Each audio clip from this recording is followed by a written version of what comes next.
Dumurjala stadium, হাওড়ার Dumurjala stadium helipad থেকে ইতিমধ্যেই বর্ধমানের উদ্দেশ্যে রওনা দিচ্ছেন মুখ্যমন্ত্রী মমতা বন্দ্যোপাধ্যায়। আজ বর্ধমানে তার প্রশাসনিক বৈঠক রয়েছে এবং সেই বৈঠকে যাওয়ার আগে হাওড়ার ডুমুরজলা স্টেডিয়ামের ছবি আপনাদের সামনে রেখেছি। কিছুক্ষণের মধ্যেই কপ্টার উড়বে। আজ গন্তব্য বর্ধমান, প্রশাসনিক বৈঠক রয়েছে মুখ্যমন্ত্রী মমতা বন্দ্যোপাধ্যায়। হাওড়ার ডুমুরজলা হেলিপ্যাড থেকে রওনা দেবেন তিনি বর্ধমানের উদ্দেশ্যে। আর বর্ধমানের উদ্দেশ্যে রওনা দেওয়ার আগে ডুমুরজলার এই হেলিপ্যাড থেকে কি বললেন মুখ্যমন্ত্রী মমতা বন্দ্যোপাধ্যায় শোনাবো আপনাদের।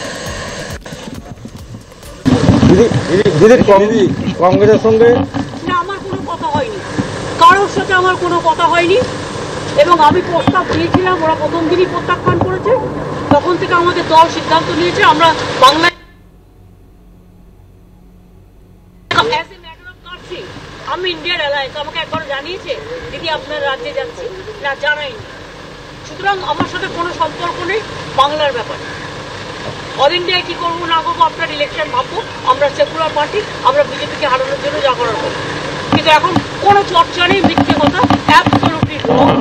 মিথ্যেটা আমি বলবো না বলতে, অ্যাবসলিউটলি রং। কোনো কাগজ এটাকে নিয়ে পলিটিক্স করছে, এটা রং। আর একটা কথা বলে দেয়, কাজল শেখকে নিয়ে অনেকে পলিটিক্স করেছে। ও তো জেলা পরিষদের সভাধিপতি আছে, আর ওকেও দুটো দায়িত্ব দেওয়া হয়েছে নানুরকে তুলতে।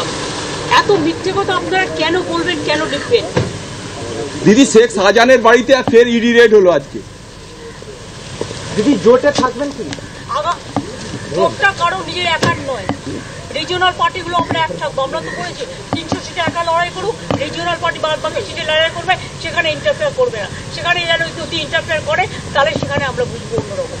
এবার কলকাতা বিশ্ববিদ্যালয়ে ঢোকার মুখে রাজ্যপালকে কালো পতাকা দেখানো হলো। স্থায়ী উপাচার্য নিয়োগ, কেন্দ্রীয় শিক্ষানীতি বাতিল সহ একাধিক দাবিতে বিক্ষোভে টিএমসিপি এবং এআইডিএসও।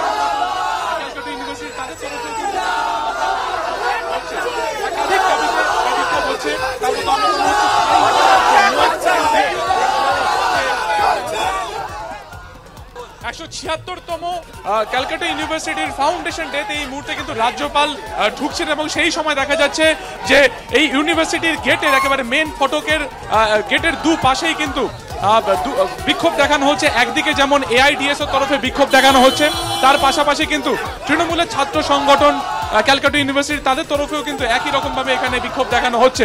একাধিক দাবিতে এই বিক্ষোভ হচ্ছে, তার মধ্যে অন্যতম হচ্ছে স্থায়ী উপাচার্য নিয়োগ, দ্বিতীয়ত হচ্ছে যে রাজ্য শিক্ষানীতি এবং একেবারে যে কেন্দ্রীয় শিক্ষানীতি রয়েছে সেই নীতির বাতিল, এমনটাই কিন্তু দাবি করা হচ্ছে এআইডিএসওর তরফে। অন্যদিকে টিএমসি ছাত্র সংগঠনের তরফে কিন্তু দায়ী করা হচ্ছে যে স্থায়ী উপাচার্যকে নিয়োগ করতে হবে এবং অবশ্যই ছাত্র সংগঠনের যে নির্বাচন সেই নির্বাচনও কিন্তু সংগঠিত করতে হবে। এরকম একাধিক দাবিতে কিন্তু এই মুহূর্তে ক্যালকাটা ইউনিভার্সিটি ঠিক গেটের বাইরে বিক্ষোভ দেখানো হচ্ছে। কিছুক্ষণ আগেই আমরা দেখলাম যে রাজ্যপালের গাড়ি ঢুকছে এবং তার সাথে তার কনভয় ঢুকছে, কিন্তু একেবারে মেন গেটের ঠিক বাইরেই দুই ছাত্র সংগঠনের তরফে কিন্তু এই বিক্ষোভ দেখানো হচ্ছে এবং পুলিশের তরফেও কিন্তু এখানে যথাযথ ব্যবস্থা দেখানো হয়েছিল। কিছুক্ষণ আগেও এখানে কিন্তু কালো পতাকা দেখানো হয়েছিল এবং দেখা যাচ্ছে তারা একেবারে ইউনিভার্সিটি গেটে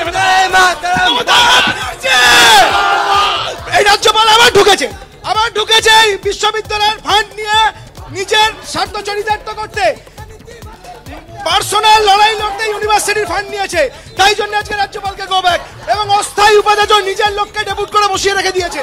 আমরা তাই জন্য রাজ্যপালের বিরুদ্ধে কালো পতাকা দেখালাম, গো ব্যাক স্লোগান দিলাম।